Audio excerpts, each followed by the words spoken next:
Good evening दोस्तों। आज है 15 अगस्त और आज का हम लोग जो है करंट अफेयर्स और बिहार स्पेशल के अंतर्गत एडुटेरिया का बिहार स्पेशल देखेंगे। तो चूँकि आज 15 अगस्त है और 15 अगस्त को जो है स्वतंत्रता दिवस मनाया जाता है, तो आप लोगों को स्वतंत्रता दिवस की हार्दिक शुभकामनाएं। और आप ये याद रखेंगे कि ये जो है 2024 का स्वतंत्रता दिवस ये 78वें स्वतंत्रता दिवस के रूप में हम लोग मना रहे हैं।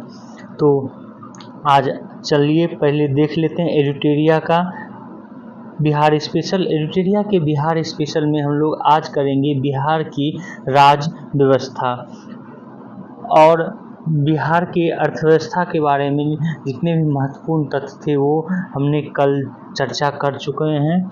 तो कल का वीडियो आप लोग ज़रूर देख लें। तो बिहार की राज्य व्यवस्था की बात करें तो बिहार का एक प्रांत के रूप में गठन 1911 ईस्वी में हुआ था।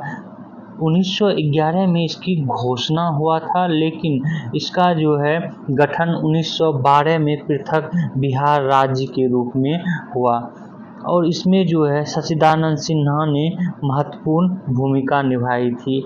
यहाँ पर ये भी बता दें कि दिल्ली दरबार में जो है इसकी घोषणा हुई थी बिहार को पृथक राज्य बनाने की। और जब 1912 में बिहार को पृथक राज्य बनाया गया था तो उस समय बिहार में झारखंड और उड़ीसा भी सम्मिलित था। 1936 में जो है उड़ीसा को अलग किया गया बिहार से और 2000 में झारखंड को बिहार से अलग किया गया। ये भी तथ्य जो है आप लोग याद रखेंगे। आगे देखते हैं, जब बिहार अलग हुआ और उसके बाद जो है 1937 में बिहार विधानसभा का चुनाव हुआ तो बिहार विधानसभा में जो है 152 तथा विधान परिषद में 30 सीट की व्यवस्था की गई थी। भारत जब 152 की बात करें 1937 में जो ये चुनाव हुआ था, ये भी आप लोग याद रखेंगे। 1935 का अधिनियम के तहत जो है 1937 में चुनाव हुआ था और विधानसभा में 152 सदस्यों में 70 निर्वाचित क्षेत्र से सामान्य नागरिकों के लिए सदस्य थे। वहीं पर 15 अनुसूचित जातियों, 7 अनुसूचित जनजातियों, 39 मुस्लिमों, 4 महिलाओं, 2 आंग्ल भारतीयों और 2 यूरोपीय समुदाय तथा 13 विशिष्ट क्षेत्र के लिए सुरक्षित रखे गए थे। विधानसभा चुनाव 1937 के चुनाव में, वहीं पर चुनाव में 98 सीट जो है कांग्रेस ने जीता था। तो दैट मीन्स 152 में से जो है 98 सीट कांग्रेस ने जीता था 1937 के चुनाव में। 20 सीटों में मुस्लिम लीग ने जीत दर्ज की थी।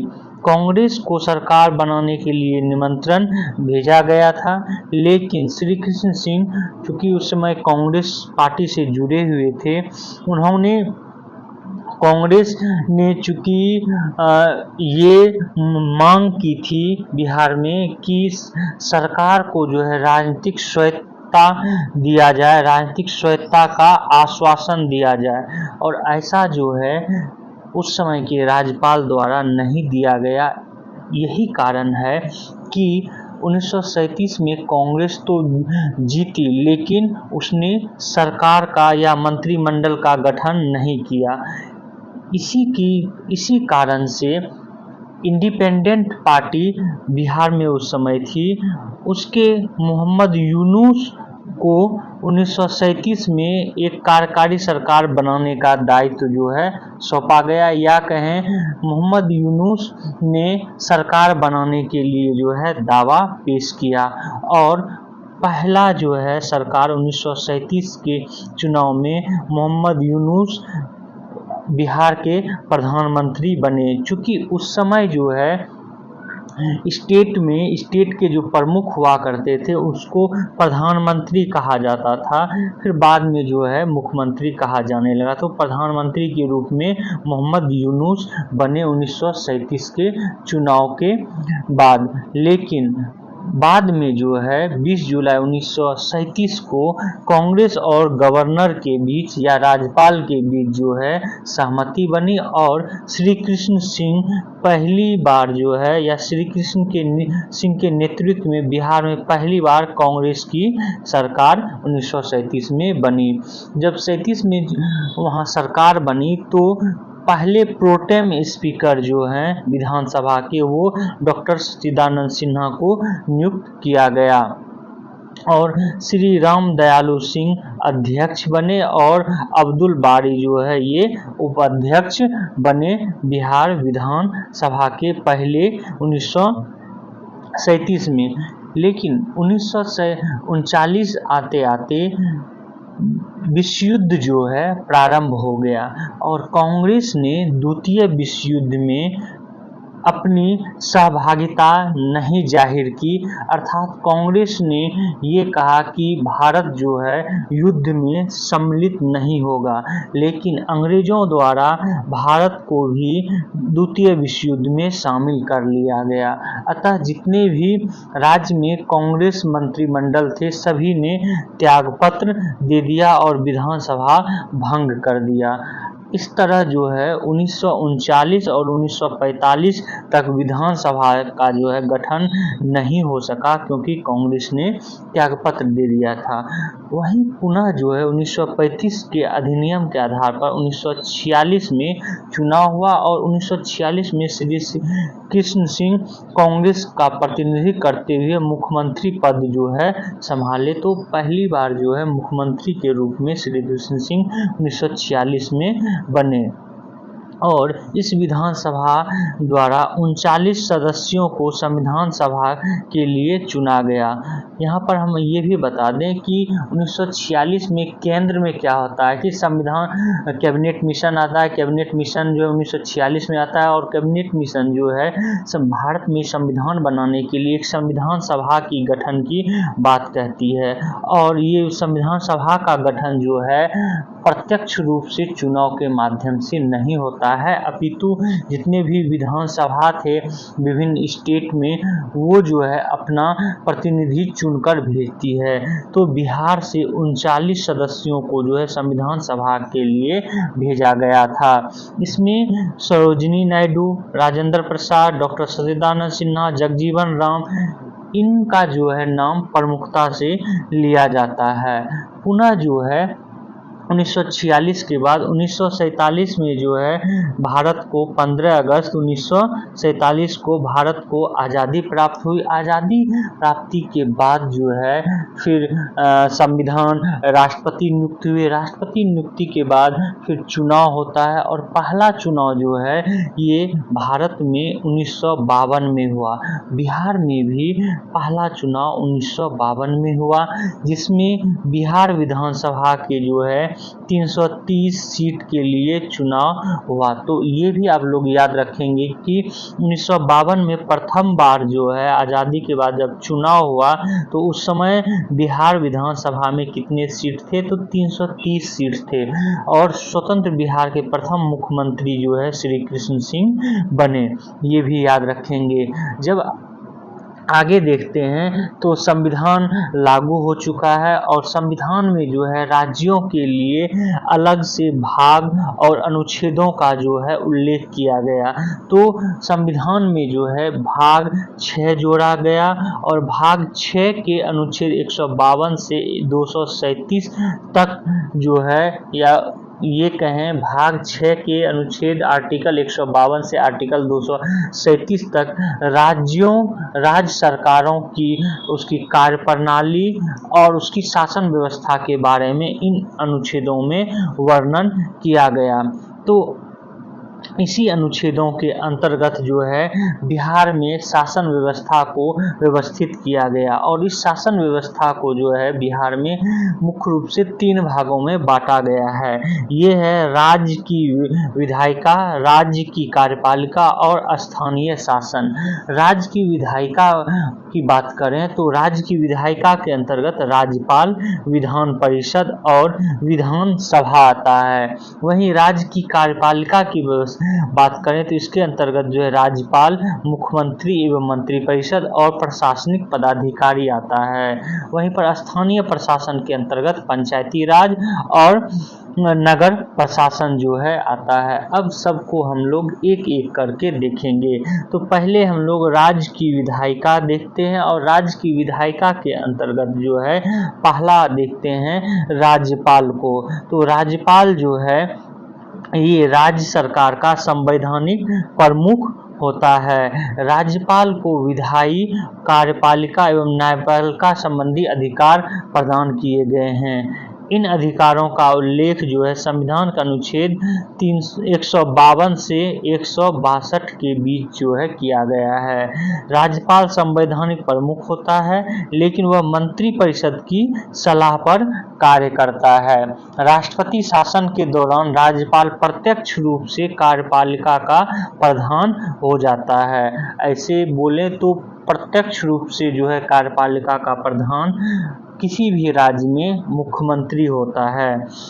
अभी तक राज्यपाल शासन या राज्यपाल शासन नहीं कहें, राष्ट्रपति शासन, अभी तक जो है बिहार में राष्ट्रपति शासन 8 बार लग चुका है।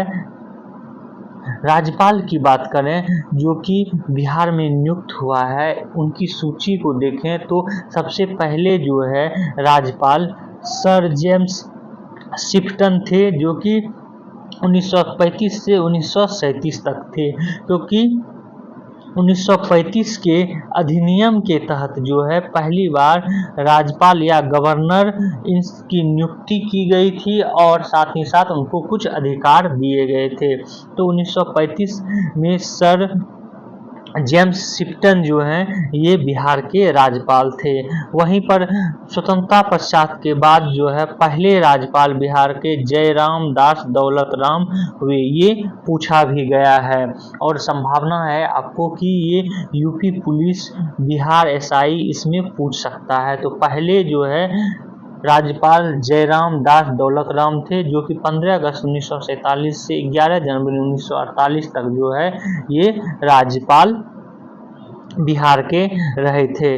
वहीं आगे देखेंगे तो जब चुनाव हुआ, चुनाव के बाद जो है आर दिवाकर जो हैं ये राज्यपाल थे और डॉक्टर जाकिर हुसैन बिहार के एक ऐसे राज्यपाल थे जो कि बाद में राष्ट्रपति भी बने।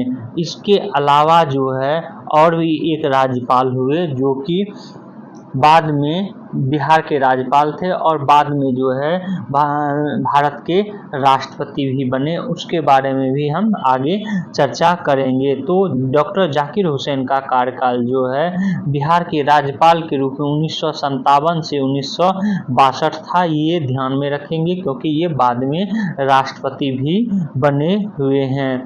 आगे देखते हैं राज्यपाल की ये जो है सूचियां हैं, हालांकि ये बहुत जरूरी नहीं है। ये राज्यपाल हुए। अगला रामनाथ कोविंद, ये जो है ये भी बिहार के राज्यपाल थे, अर्थात बिहार में 2 ऐसे राज्यपाल रहे जो कि आगे चलकर भारत के राष्ट्रपति भी चुने गए। तो ये था आज का एडिटोरिया का। अब हम लोग जो है आज का करंट अफेयर्स देखते हैं और कल जो है हम लोग बिहार विधानसभा और विधान परिषद के बारे में देखेंगे। तो करंट अफेयर्स के अंतर्गत पहला करंट अफेयर्स है कि भारत के जो है गेंदबाज कोच की नियुक्ति हो चुकी है और ये कोच हैं दक्षिण अफ्रीका के पूर्व क्रिकेटर मोर्नी मार्केले।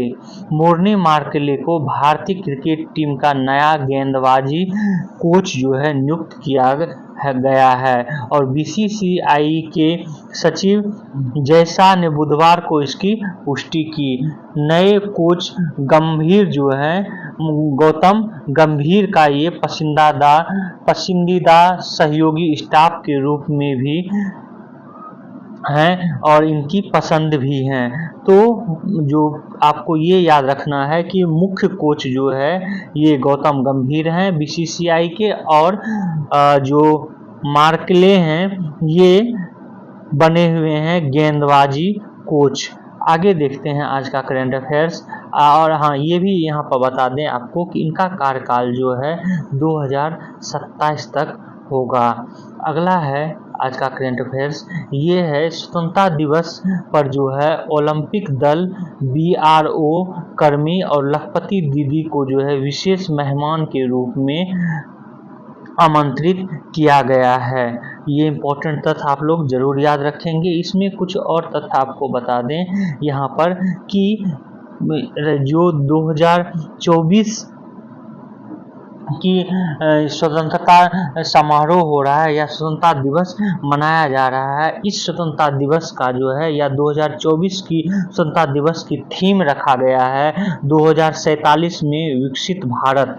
ये थीम जो है रखा गया है, ये थीम आप लोग जरूर ध्यान में रखेंगे, याद रखेंगे। यहाँ पर ये भी बता दें कि विशिष्ट अतिथि के रूप में करीब 6,000 विशिष्ट अतिथियों को जो है बुलाया गया है और इसमें युवा, जनजातीय समुदाय, किसान, महिला और अन्य विशिष्ट अतिथियां शामिल हैं। मुख्य रूप से ऊपर जो बताए हैं ये अतिथियां शामिल हैं। आगे देखते हैं आज का करंट अफेयर्स। आज का अगला करंट अफेयर्स है और बहुत ही महत्वपूर्ण है कि पहली स्वदेशी डेंगू वैक्सीन का तीसरे चरण का जो है ट्रायल शुरू हो गया है और इस डेंगू वैक्सीन को बनाया है भारतीय अनुसंधान परिषद, जिसको कि हम लोग बोलते हैं ICMR। ये और पेनिसिया बायोटेक ये दोनों मिलकर जो है बनाया है डेंगू वैक्सीन। और इस डेंगू वैक्सीन का नाम क्या है तो ये भी ध्यान में रखेंगे, डेंगीऑल। ये जो भारत की स्वदेशी टेट्रावैलेंट डेंगू वैक्सीन डेंगीऑल जो है बनाया गया है और इसको जो है Pandit Bhagwat Dayal Sharma post graduate institute of medical sciences Rohtak में टीका जो है लगाया गया है पहले प्रतिभागी को। तो ये वैक्सीन का नाम आप लोग जरूर याद रखेंगे, डेंगीऑल, और इसको बनाया किसने है ये दो तथ्य जो है जरूर रखेंगे। यहाँ पर ये कुछ तथ्य आपको बता दें कि डेंगू से जो है भारत में मृत्यु 2018 में 26 थी, वहीं 19 में 166 हो गई और 23 में जो है सबसे ज़्यादा 485 जो है डेंगू से मृत्यु हुआ है और करीब जो है 2,89,235 डेंगू के मामले 2023 में जो है देखने को भी मिले हैं। आगे देखते हैं आज का करंट अफेयर्स। आज का अगला करंट अफेयर्स है, ये बहुत ही इम्पोर्टेंट है, ये ज़्यादा संभावना है कि बिहार में पूछ लिया जाए किसी एग्जाम में। मैया सम्मान योजना जो है इसमें 30 लाख से अधिक आवेदन मिला है। मैया सम्मान योजना ये झारखंड राज्य द्वारा जो है द्वारा ये चलाया गया है और इसके अंतर्गत 21 से 50 वर्ष की महिलाओं के लिए जो है हेमंत सोरेन सरकार ने ये योजना शुरू किया है और इस योजना का झारखंड में बहुत ही चर्चा हो रहा है। इस योजना के तहत जो है हर महीने खाते में 1,000 रुपये जो है महिलाओं को दिया जाएगा और ये जो है ये 50 लाख महिलाओं को जो है इसमें इस योजना के अंतर्गत जोड़ने का लक्ष्य रखा गया है और अभी तक जो है 30 लाख महिलाओं का रजिस्ट्रेशन हो गया है, जबकि ये जो है अभी हाल ही में प्रारंभ की गई है। तो ये आपको याद रखना है कि ये योजना है कहाँ, क्या, और ये योजना लागू किस राज्य ने किया है। मैया सम्मान योजना ये झारखंड सरकार द्वारा लागू किया गया है। और इसके बारे में ये भी बता दें कि इस योजना का जो है समर्थन सभी दल जो है कर रहे हैं और इस योजना को जो है मॉनिटरिंग खुद मुख्यमंत्री हेमंत सोरेन और उसके जो है कुछ लोक सेवक द्वारा किया जा रहा है। ये इसलिए किया जा रहा है कि ऐसा देखा जा रहा है कुछ बिचौलिए भी इसमें काम कर रहे हैं। तो आपको बस यहाँ पर महत्वपूर्ण तथ्य इस योजना के बारे में याद रखना कि इस योजना को किस राज्य ने लागू किया है। अगला है भारत में रामसर साइट की सूची में जो है 3 नए वेटलैंड भूमि को शामिल किया गया है। इस 3 नए वेटलैंड भूमि को शामिल जो है ये स्वतंत्रता दिवस की पूर्व संध्या पर इसके बारे में घोषणा केंद्रीय पर्यावरण मंत्री भूपेंद्र यादव ने किया है। और इस 3 साइट का नाम आप लोग जरूर याद रखेंगे। ये 3 साइट हैं, तमिलनाडु में 2 हैं, कौन कौन सा, नंजारायन पक्षी अभ्यारण्य और काजूवेली पक्षी अभ्यारण्य। ये 2 अभ्यारण्य हैं जो कि तमिलनाडु में है और मध्य प्रदेश का तवा जलाशय ये तीसरा है। इसको जो है आर्द्र भूमि संरक्षण के तहत जो है संरक्षित किया गया है और इस तरह रामसर साइट की संख्या कुल जो है 85 जो है हो गया है भारत में। तो ये जरूर आप लोग याद रखेंगे। अगला देखते हैं आज का करंट अफेयर्स। आज का अगला करंट अफेयर्स है ये है प्रधानमंत्री लाल किले से जो है लगातार 11वीं बार तिरंगा फहराएंगे। इस तरह जो है नरेंद्र मोदी प्रधानमंत्री के रूप में 11 बार जो है तिरंगा फहराने वाले तीसरे प्रधानमंत्री बन गए हैं। इन्होंने मनमोहन सिंह का जो है 2004 से 2014 के दौरान लाल किले के प्राचीर से मनमोहन सिंह 10 बार जो है तिरंगा फहरा चुके हैं। इनके रिकॉर्ड को जो है तोड़कर इन्होंने तीसरे स्थान पर इन्होंने तिरंगा फहराया है। सबसे ज़्यादा तिरंगा फहराने का जो है रिकॉर्ड ये जवाहरलाल नेहरू का है, जिन्होंने कि 17 बार जो है तिरंगा फहराया है, झंडोत्तोलन किया है लाल किले से। वहीं पर इंदिरा गांधी जो हैं ये 16 बार जो है झंडोत्तोलन कर चुकी हैं लाल किले से। तो ये भी ध्यान में रखेंगे। अगला है आज का करंट अफेयर्स, सलमान खुर्शीदी जो हैं ये IICC के अध्यक्ष चुने गए हैं। तो IICC क्या है ये जान लें। Indian Islamic culture centre ICC जो है इंडियन इस्लामिक कल्चर सेंटर, इसके अध्यक्ष जो है चुने गए हैं सलमान खुर्शीद। और सलमान खुर्शीद ने हराया है किसको, सिराजुद्दीन कुरैशी को। जो है सिराजुद्दीन कुरैशी लगभग 20 साल से जो है 4 बार से इसके अध्यक्ष IICC के अध्यक्ष रह चुके हैं। हालांकि सिराजुद्दीन कुरैशी को जो है बोर्ड का सदस्य अभी भी रखा गया है। तो ये याद रखेंगे।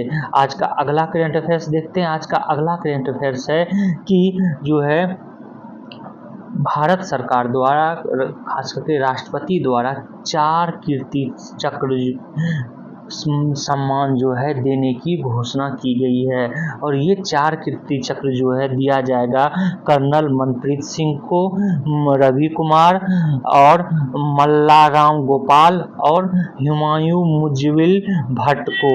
ये 4 व्यक्ति का आप लोग नाम जो है जरूर ध्यान में रखेंगे। इनको कीर्ति चक्र पुरस्कार जो है दिया गया है। यहाँ पर ये भी बता दें कि कीर्ति चक्र में राइफलमैन रवि कुमार को जो है मरणोपरांत ये दिया गया है कीर्ति चक्र। और उसके बाद जो है वीरता चक्र जो है टोटल 103 वीरता चक्र पुरस्कार जो है इस बार दिया गया है। और शौर्य चक्र जो है 18 दिया गया है, 63 सेना मेडल और 11 नौसेना मेडल और 6 वायुसेना मेडल जो है इसमें शामिल है। तो कीर्ति चक्र के बारे में खासकर जरूर याद रखेंगे।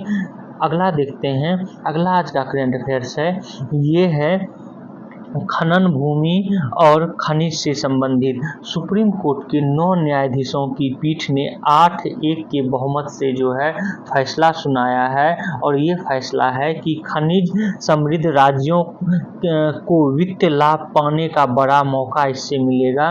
राज्य जो है खनन भूमि और खनिज पर जो है कर लगाने का अधिकार जो है सुप्रीम कोर्ट ने दिया है।